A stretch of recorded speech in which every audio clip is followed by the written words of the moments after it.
Hey, what's up guys? It is I, Mark Yoon, and today I'm another hopefully exciting video. So what I want to talk to you about today is kind of a little open topic discussion that I've been seeing. Certain things have been pervasive in my comment section as of late. It's come from a few different people, and while not the vast majority of users that are actually interfacing on my channel, it's definitely a small subsidiary. And if anybody's been watching my channel for a while, you know that I really try hard to clamp down on any kind of misinformation or any kind of I don't know, stuff that can confuse people. And the thing I want to talk to you about today is the role of directors and producers. So I've seen a couple times that people saying that SoulCalibur 7 is definitely not going to happen because Okubo, the director, left the game, or left the franchise. And it's completely inherently untrue automatically off the jump, because while Motohiro Okubo was a prevalent factor in the development of SoulCalibur 6, he was just the executive producer of the game, which means his job was to get the game made. The director is the one who directed, the writers are the ones who wrote it, the artists are the ones who did the concept art and everything. It's just everyone has a specific job. And a lot of these people, one of those people has been saying that the role of directors and producers are actually flipped in Japan, and that's completely not true. If you go to look on any Japanese hiring website such as Glassdoor or LinkedIn or anything like that, you can see a bunch of postings for jobs, and they're pretty similar to what they are here. So I don't know where that notion came from. Maybe this person just got some kind of misinformation and just ran with it, or didn't do their own research, or just wanted to back up their point by making something up. Who knows? I'm not blaming that person, but this is just why I make some of these misinformation videos, just to make sure that nobody else falls into the same category. So when we're talking about game development, it's pretty similar when it comes to anything else in the entertainment industry, whether it be movies or music or such.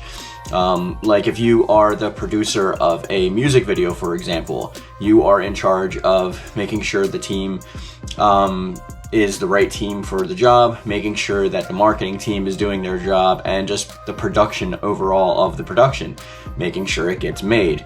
The director is the person who has the vision and the goal, and is the one that is in charge of the development team for any of these things and gets it done. And one of the things that I wanted to make of note is that while Okubo was important for revitalizing SoulCalibur after it was canceled, he's in no way important to the rest. So he didn't have anything to do creatively with the game, except for putting a team together, making sure Bandai Namco actually greenlit the project in the first place, all that stuff. And we're very thankful to Okubo for that. And the director, Masayama, on Twitter, he is also still with Project Soul. So something else that I wanted to touch on is that every SoulCalibur so far has had a different director and has had a different team at the helm. I see a lot of people saying that the only person that can possibly take this series into the future is Harada, which is the director of Tekken.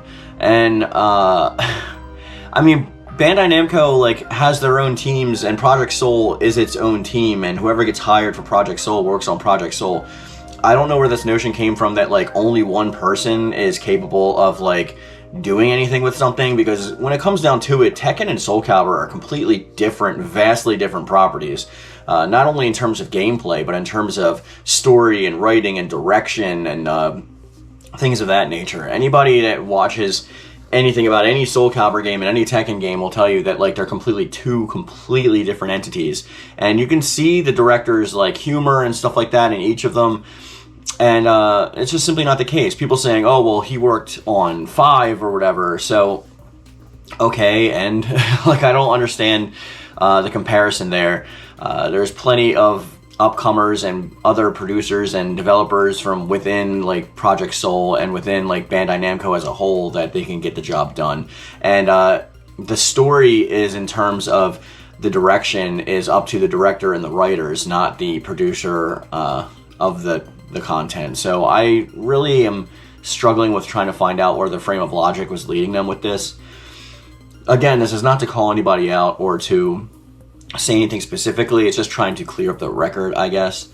So every SoulCalibur game has had a completely different feel, right? And it's because they had different directors, not because they had different producers. Because often some of the producers have been the same, but the directors have been different, which changes the entire ideology of the game as a whole. Like even going from Soul Edge to SoulCalibur, from SoulCalibur to SoulCalibur 2, from SoulCalibur 2 to SoulCalibur 3, to 4, to 5, so on and so forth. They are all so completely insular that the direction was completely focused because of the directors and the writing team, not because of the producers. So when we see this kind of thing, and we see, it's just because Motohiro Okubo is so prominent in being outspoken, because he really wanted SoulCalibur as a franchise to come back. He really wanted 6 to be greenlit, and it was his baby at the beginning, at the behest. But the director and the team who actually created the game, they're the ones responsible for the game.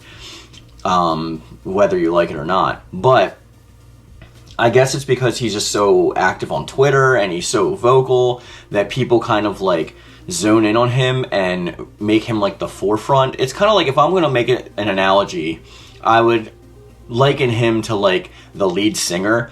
Like, he may be the most outspoken and well-known person amongst the team, but he's definitely not responsible for the entire product. You're not going to attribute the bass lines or the drums to the singer, right? It's just not how things work. Which, that's even a bad analogy, because Okubo wouldn't have even been in the band. He would have just been like the manager or something. You know what I mean? It's like, I don't know. Like, I'm trying really hard not to be overly critical and harsh when it comes to opinions like this. But when you're making videos about this kind of content and you're getting like hundreds and hundreds of comments on every video, and I do try to read most of them, even if I don't respond to all of them, sometimes stuff like that just really boggles me. Like, like, why are you fighting for that opinion so hard? And if you truly love the game and series, why are you making up excuses of why it's going to fail? We are getting a SoulCalibur 7, like, hands down. Like, we've already covered this on my channel a billion times, talking about the initial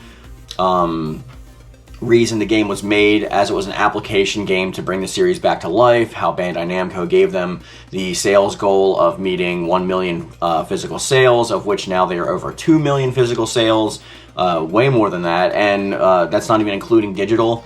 So the fact that this is like this is just like, I don't want to say do better, because like some people aren't going to take the time to research, and that's why channels like mine exist. So again, thank you for being here.